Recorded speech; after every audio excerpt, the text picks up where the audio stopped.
the groundwork for a civil war. Palpatine had risen to the rank of Supreme Chancellor, the most powerful person in the Republic. Soon after, Sidious murdered his master Darth Plagueis, allowing Dooku to become a true Sith Lord by virtue of the Rule of Two. Resorting to working as equals, Sidious handled the politicking over at the Republic, using his influence to steadily stir trouble within the Senate. Meanwhile, Dooku prepared the galaxy for war. On a moon of Bogdan, Dooku recruited Jango Fett as the template for a clone army, while using the name Tyrannus. He offered a large salary and promised Fett an unaltered clone as part of the compensation. Sifo-Dyas had ordered biochips for every clone as a check against rogue Jedi, but the Sith Lords used this to their advantage, altering the chips and using them as their trump card against the Jedi when the time was right. After securing Fett, Dooku advanced the larger Sith design by uniting galactic corporations with worlds that had grown tired of the Republic. He fostered an alliance of separatists, eventually becoming their idealistic leader at the Count of Sereno. He also led the independent movement for self-determination, which allowed him to visit universities and deliver lectures. While Dooku still oversaw Grievous's training in the ways of the lightsaber, he still wanted a true acolyte, just like any other Sith Lord. His chance encounter with the Dathomirian Jedi Asajj Ventress on Ratatak proved to be vital. With Sidious's blessing, Tyrannus took Ventress as his apprentice, training her in the dark side of the Force to use her as an assassin. Her first task was to sever her master's final ties to the light. Dooku ordered Ventress to find his sister Jensa, who had vital information about his plot against the Republic. Unbeknownst to Ventress, this was to be an assassination mission, as Dooku ordered her to murder Jensa in front of him, proving herself worthy as his apprentice. Sometime later, Dooku returned to public view openly. He seized a Republic HoloNet station in the Raxus system and delivered a broadcast attacking corruption in the Republic. Outer and mid-rim systems already chafed under ineffective bureaucracy. His speech primed them for a separatist cause. He also meddled across the galaxy relentlessly by aiding anti-Republic coups on Ryloth and interfered in the politics of Kashyyyk and Onderon. He began to rally worlds and major corporations into the Confederacy of Independent Systems. Dooku also refused every offer to negotiate with Palpatine. After the Confederacy of Independent Systems, or CIS, took shape, he traveled to Geonosis to renew Bactoid's contract with the Geonosians. Dooku set an early headquarters in the Tion hegemony. The House of Tion still held sway, yet his presence secured strong support for the CIS. In the tense years before the Clone Wars, he courted Eriadu's governor, Wilhuff Tarkin. He told Tarkin that war was inevitable, and pressed hard for Eriadu's strength.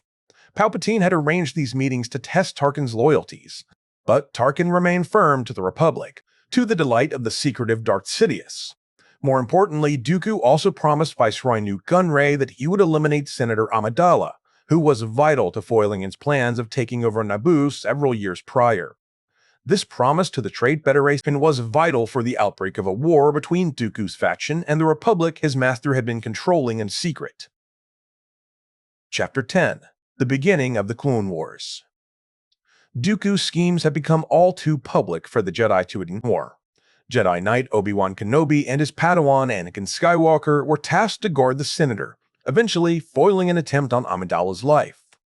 The failed assassination attempt turned Obi-Wan's attention toward what could possibly be a bigger scheme orchestrated by a more nefarious group. Jango Fett, who had failed in killing the Senator, didn't know he had Kenobi on his tail.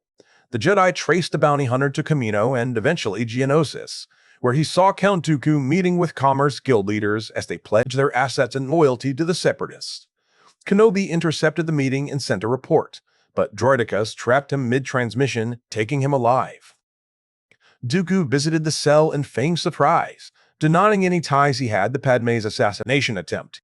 He even spoke of Qui-Gon, whom he believed would have joined his cause had he still been alive. Dooku went on to say that the Sith controlled the Senate, but Obi-Wan rejected the claim and even said that Jin would have never joined the Count. The Sith simply left him to his fate, knowing he was going to eventually have him executed. Anakin and Padme went on a daring rescue mission that also got them caught. Dooku arranged the execution of Amidala, Kenobi, and Anakin in the Petranaki Arena, where they fought bravely until Master Windu led a rescue team of 200 Jedi. The Jedi fought their best against overwhelming numbers, but were no match for the sheer firepower of Dooku's droids. Before the droids could finish the job, Grandmaster Yoda arrived and saved the day with the newly discovered clone army. Dooku watched the clone army arrive with glee. This was the moment his master had been waiting for before withdrawing to the Geonosian Command Center. When asked about the clones by the other Separatist leaders, Dooku feigned ignorance of his knowledge of the clone army and then gave Poggle, the leader of the Geonosians, blueprints for the ultimate weapon, which happened to be the Death Star. The Sith Lord promised that the designs would be safe with his master. He then fled on a speeder with Obi-Wan and Anakin chasing him to a secret hangar. The Jedi duo took Dooku on, only for Dooku to take Anakin out with Force lightning, something Skywalker had never faced before. Afterward, he made quick work of Obi-Wan's defense, showing the difference in their skills and experience while voicing his disappointment about Kenobi's technique. Anakin rejoined the fight and fought Dooku on his own, only for the more skilled duelist to disarm him, literally. Dooku cut Anakin's right arm off, beating the young Padawan easily. But before Dooku could finish the job, he heard a cane hitting against the floor. In the doorway stood Yoda, Dooku's former master. After a brief exchange, Dooku saw himself superior to his old master, as his powers have grown substantially ever since he started meddling in the dark side. Their ensuing duel, though, showed that Yoda easily matched Dooku's mastery of the dark side of the Force. An epic saber battle ensued, forcing Dooku to retreat instead of trying to determine whether or not he was already strong enough to defeat his former master. Successful in his retreat, Dooku surprisingly went to Coruscant unbeknownst to the Jedi that he and his master were there the entire time. Sidious then confirmed to Dooku that the war had begun and that their plans were in motion. Chapter 11: The Height of the Clone Wars.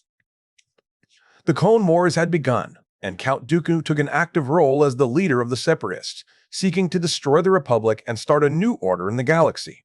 Meanwhile, the Jedi Order reformed their ranks, having lost dozens of Jedi during the Battle of Geonosis. They took over the Grand Army of the Republic, turning from keepers of the peace to generals of war, leading clones into battle against the overwhelming droid numbers of the CIS. As the Separatist leader, Dooku's role was not on the battlefield, but in the political realm. He took an active part in bolstering the Confederacy's strength, using whatever means necessary to win more allies and force systems to bow to their power. As their leader, despite having a Separatist Senate in place, Dooku was able to overrule anything in his Confederacy and was their de facto dictator.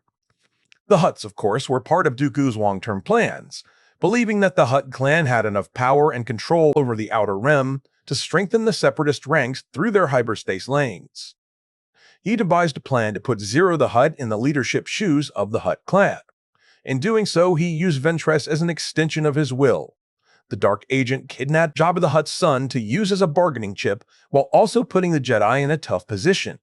With Dooku assuring Zero he would have complete control over the Hutts, Ventress tricked Jabba into believing that his son had been killed by the Jedi during their rescue mission. However, Anakin safely recovered the Huttlet, but crashed into the deserts of Tatooine. Eager to put the Hutt clan in the palm of his hands, Dooku followed Skywalker to the Dune Sea, where they fought.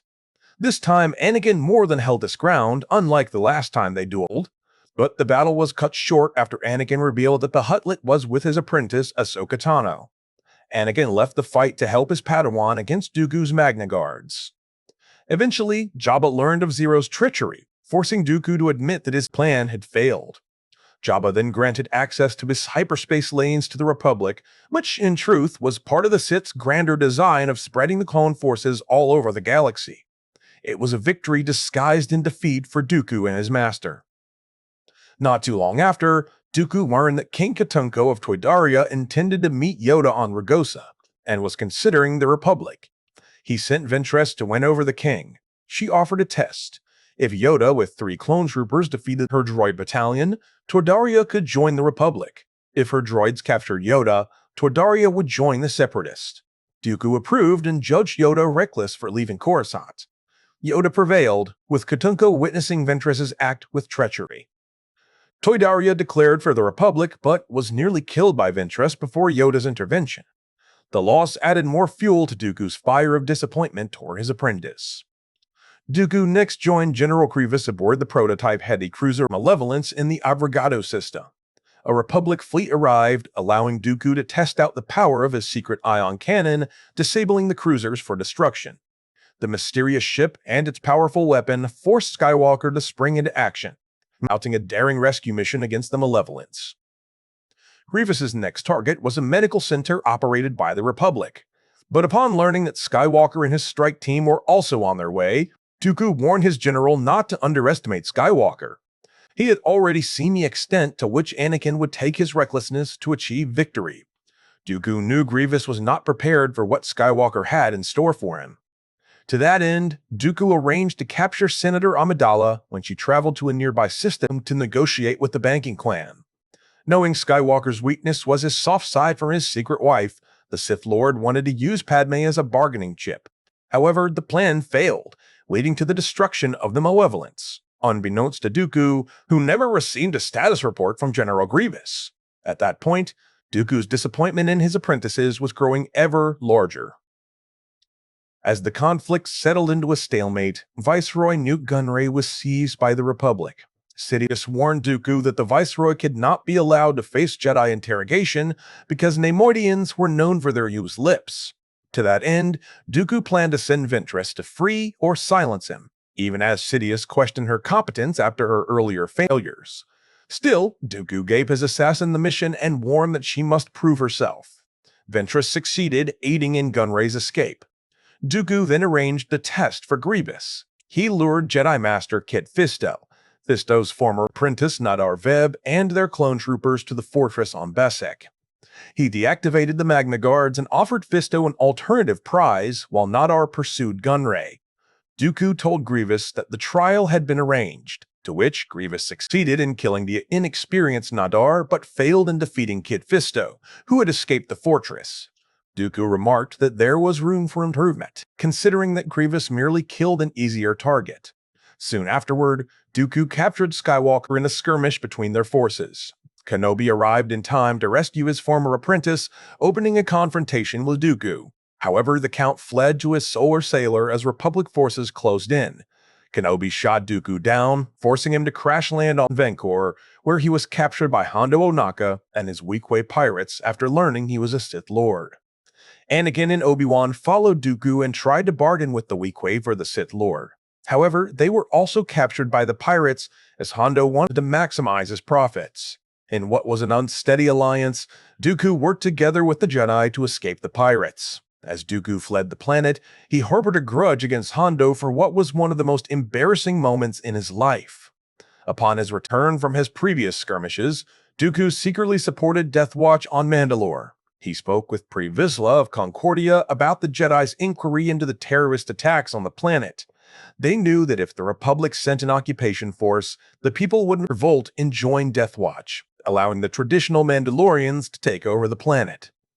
To that end, Dooku had Vizsla send an assassin to Coruscant to kill Duchess Satine Kryze. However, with the help of her good friend Obi-Wan, Satine survived the assassination attempt. Still, Mandalore was under Death Watch's control.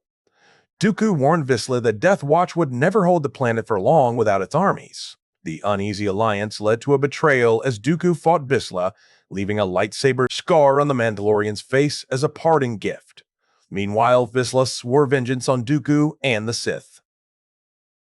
Chapter 12. Failed Apprentices. In the middle of the war, there seemed to be no end in sight, as both forces balanced one another with wins and losses. But that wasn't enough for Dooku and, more importantly, Darth Sidious. The Sith wanted absolute victory, and Sidious believed that Dooku's apprentice was far from worthy, especially after her repeated failures against the Jedi. Weakness had no place within the Sith, and so Sidious ordered Tyrannus to eliminate his assassin. But in truth, Sidious was growing fearful of Ventress's growing power. Knowing that the never-ending cycle of the rule of two involved an apprentice killing a master, Sidious wanted to ensure his place as the master. He didn't want Ventress to grow strong enough to help Dooku overthrow him. As such, he wanted the assassin gone, an order Dooku hesitantly complied with, as he didn't want his master questioning his fidelity. He reached Ventress at Solast and recalled her reinforcements. She begged for help destroying the Jedi, however, Dooku merely told her she was no longer his apprentice and that death was coming. Tyrannus then called the tactical droid TJ-912 aboard its destroyer. He ordered the droid to target the flagship and kill Ventress. TJ-912 executed the strike and reported her death. After confirming with the droid that Ventress was indeed dead, Tyrannus commanded a withdrawal and notified Sidious that his assassin had been destroyed. His loyalty stood affirmed. However, Ventress survived and returned home to Dathomir to meet with Mother Talzin and the rest of the Night Sisters. While Talzin had an uneasy alliance with Dooku, she was more loyal to her daughters. To that end, she aided Ventress in an assassination attempt against Dooku, sending her and a few other sisters to Sereno. Ventress and Night Sisters posed as Jedi and infiltrated his palace. Their poison dulled the Count's senses, but Dooku was still far more powerful. He answered with Sith lightning, driving the assailants off and foiling their attempt, but Dooku's dulled senses blinded him to the fact that Ventress was still alive. Mother Talzin then contacted Dooku. She knew of the loss of his prized assassin, offering him a mail from Dathomir as a replacement. Dooku accepted the offer, believing Talzin was doing this to better their alliance. This led to the creation of Savage Opress, who had been strengthened by rage and Night Sister magic. On Sereno, Talzin delivered the Night Brother Savage Opress. Dooku admired Opress at first sight. Talzin described him as the fiercest of his kind and assured Dooku that Opress would serve him well. However, Opress was supposed to be a trap set in place to eventually betray Dooku and serve as Ventress's ally. Still, Opress needs to grow in power and experience before he was ready to take on a powerful Sith Lord. Dooku sent him to seize the Republic outpost on Deveron, where Opress succeeded after eliminating the Jedi stationed there. News of the victory convinced Dooku that this new apprentice was strong enough to take the previous one's place. He believed that together they can defeat Sidious and rule the galaxy. But Dooku proved to be a harsh master to Opress. He drilled lightsaber combat and the power of the dark side into his apprentice, using pain and torture to strengthen the Dathomirian Zabrak. Dooku used Force Lightning to pry the hatred out of Opress and force obedience out of him. But those methods proved too harsh that they eventually backfired. Dooku sent Opress to capture the Toydarian king. However, he failed in doing so because he opted to kill the king instead. Angered by his apprentice's failure, Dooku pelted him with Force Lightning, forcing hatred to overcome Opress's obedience. That was when Ventress revealed herself alive, exposing that she was Opress's real master. The Dathomirian duo attacked Dooku together, forcing the Sith Lord on the defensive. But when Ventress berated her supposed apprentice, Opress had had enough. In his rage, he dominated both Dooku and Ventress, foiling Ventress's revenge plot. The former assassin escaped Dooku amid the chaos. Meanwhile, Opress also forced his way out of Dooku's services as the Sith Lord was now left without an apprentice to carry out his will.